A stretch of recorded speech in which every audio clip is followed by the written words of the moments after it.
Based on a Jackson 5 sample, 1991's OPP seemed squeaky clean, but beneath that layer of happy, happy hip-hop, Naughty by Nature snuck a secret dirty message. OPP, how can I explain it? I'll take it frame by frame it. I had no idea what OPP stood for, and then I did my investigating, and I was like, oh, I'm not supposed to be singing this. What the hell's OPP mean? Other people's property. Oh, snap. O is for other, P is for people scratch a temple. The last P, well, that's not that simple. O means other, P means people's, and then they get real cryptic. It's sort of like, well, another way to call a cat a kitten. Other people's would never have been my first guess. Oh, no, I'm not down with that. Are you? Get out with LPP. Yeah, you know me. Get out with LPP. Why is everybody so down with other people's? Like, just pick one and stick with that. How many brothers out there know this what I'm getting at? Who think it's wrong cause I was splitting and co-hitting that? Ooh, that song got me in trouble. Before I saw Naughty by Nature, I used to be like, who is singing this song, splitting and co-hitting that? And we met each other. And I got married and had a beautiful daughter behind splitting and co-hitting that. Get out with LPP. Yeah, you know me. What's down with LPP? Break it down. Things slowed for the guys after the 90s, so they took a break. Frontman Tretch married and split from Peppa of Salt and Peppa and tried acting both in porn and on mainstream shows like The Sopranos and Law and Order. But as of 2006, Naughty by Nature is together again, working on new music.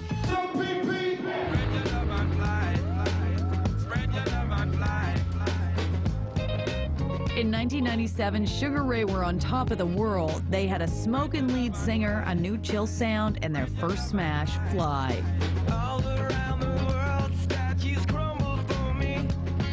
Fly was the epitome of the laid-back groove. Sugar Ray just seemed like fun-loving party boys. Lots of booze, debauchery, and drugs. That's what we heard it's all about.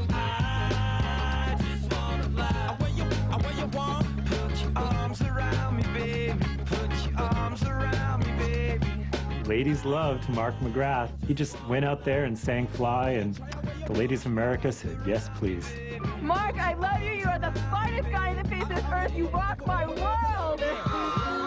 It's an honor to sort of have that sex symbol status for a little bit. It was a lot of fun. And I was even taking my shirt off back then on stage, you know? Fly changed our lives overnight, and it was the gateway to everything you dreamed of. It was an incredible experience. I'm getting verklempt thinking about it. It was rad. All around the world, statues crumble for me. Who knows how long I've loved. Post-Fly, Mark and his bandmates confounded critics by releasing hit after hit. Today, Sugar Ray's on hold while McGrath tries out his new day job as the 21st century John Tesh. Hey, what's up, everybody? I'm Mark McGrath. I never wanted to overstay my welcome in the industry. And, you know, there were some opportunities out there for me. Let me try this extra thing, and here I am. He's still famous, Mark McGrath. It's 10 years after Fly, and he's still famous. How many other guys who had big rock hits in 1997 could still say that?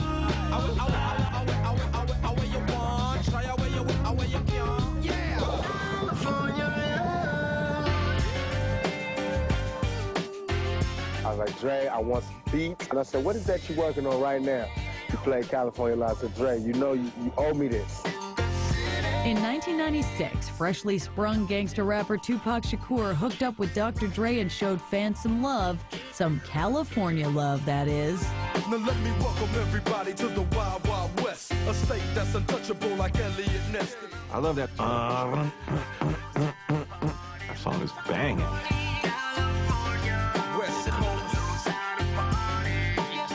I'm gonna take my glasses off when I tell y'all about that song right there.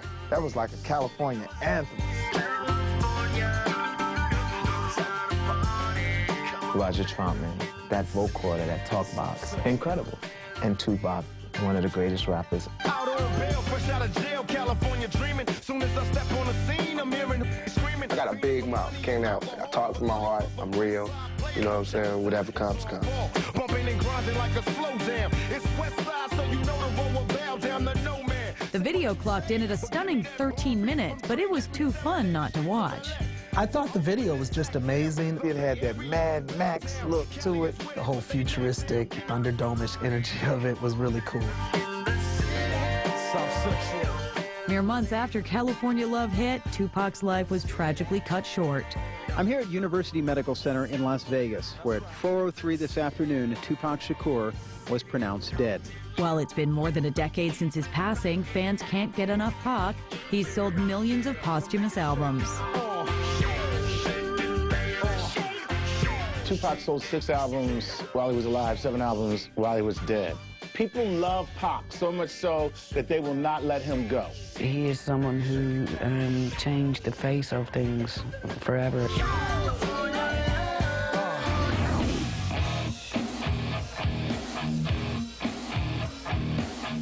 In 1991, a year before Teen Spirit made Seattle the grunge capital of the world, another Washington group ruled the air and video waves. The band, Alice in Chains. The song, Man in a Box.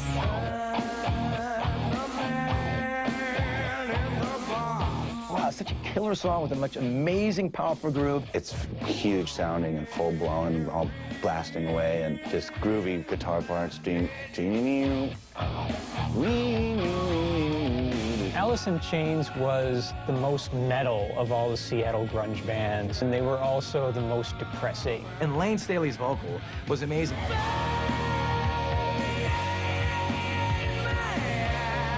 That voice really was the essential grunge voice. It was real angst, it was real pain. That band was so much fun. We did a lot of Headbangers Ball with them. This is Alice in Chains, Man in the Box, and we'll be back with Alice in Chains. Oh, now you've done it, Rick. There were drugs involved, and drugs have screwed up some of the greatest rock and roll bands in the world, and that was what happened with Lane Staley. By the late 90s, Lane was reclusive and drug dependent. Then, on April 20th, 2002, he was found dead of an overdose in his Seattle apartment. Today, you know, I miss Lane so much. Alice in Chains disbanded in Lane's honor, but returned in 2006 with a new singer. Everybody that I know that has seen Alice in Chains recently says they're still great. I miss Lane, but Alice in Chains is one of the most important bands of the 90s.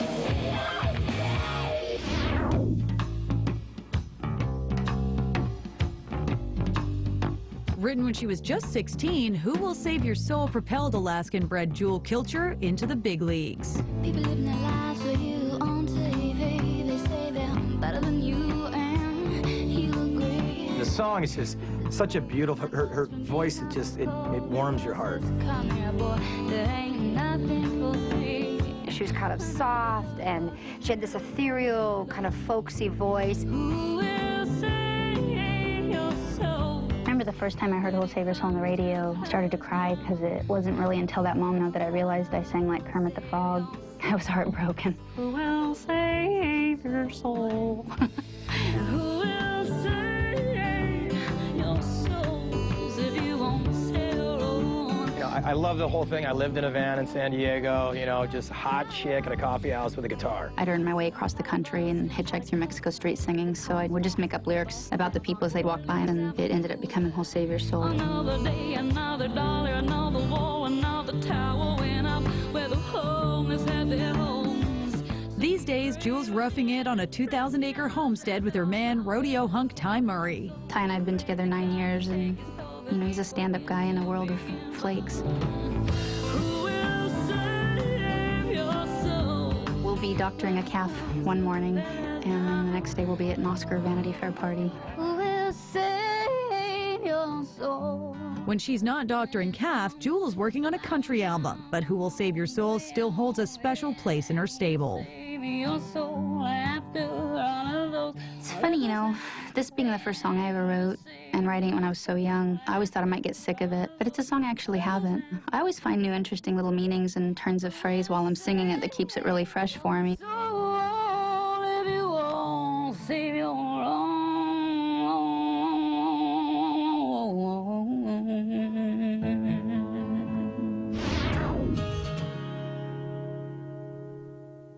They were the kind of band fans could bring home to mom, and in 1998, Nice Guy Rockers Matchbox 20 secured their place among the big guns with 3 a.m. She said it's cold outside and she hands me my raincoat. Man, these guys are so good. Okay, now that is a great song. She's always worried about things like that. There's no doubting the power of that guy's vocals. They're amazing. The guy's just full-on rock star. She says, baby, it's 3 a.m., I must be lonely. While Rob's voice was rough in a good way, the song's topic was rough in a bad one. I had written that song when my mom had cancer. It was a song about kind of growing up and like being a kid, you know, dealing with your mother. She's got a little bit of something. God, it's better than nothing. My mom loved it. It became her song. In fact, it was so embarrassing because for a long time she had a 3 a.m. mom on her license plate. Like I didn't realize it once, and I was driving her car around town. Yeah, that was always her song. When it's 3 a.m., I must be lonely. The guys cranked out tons more hits, even when Rob was moonlighting with Santana. Then in 2004, they took a break, and Rob put out a solo record. I don't wanna be lonely no more. For one, like a second, I was